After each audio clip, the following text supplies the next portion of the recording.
हंपी फिरण्याचा हा 5वा भाग आहे। आज आपण तुंगभद्रा नदी ओलांडून हनुमंताचे जन्मस्थान अंजनाद्री पर्वतावर जात आहोत।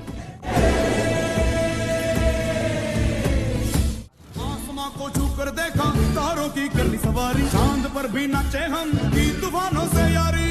आसमां को छूकर देखा तारों की करनी सवारी, चांद पर असे म्हणतात हनुमानाचा जन्म माता अंजनाला याच पर्वतावर झाला।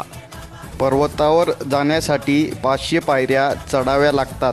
वरती टेकडीवर बाल हनुमानाचे मंदिर आहे। आत व्हिडिओग्राफी चालत नाही। या भागातील ही सर्वात उंच टेकडी आहे, म्हणून संपूर्ण हंपी इथून निरखायला भेटते। या ठिकाणाचे महत्त्व प्रभू रामचंद्रांच्या भक्तांसाठी काही अतुलनीय आहे।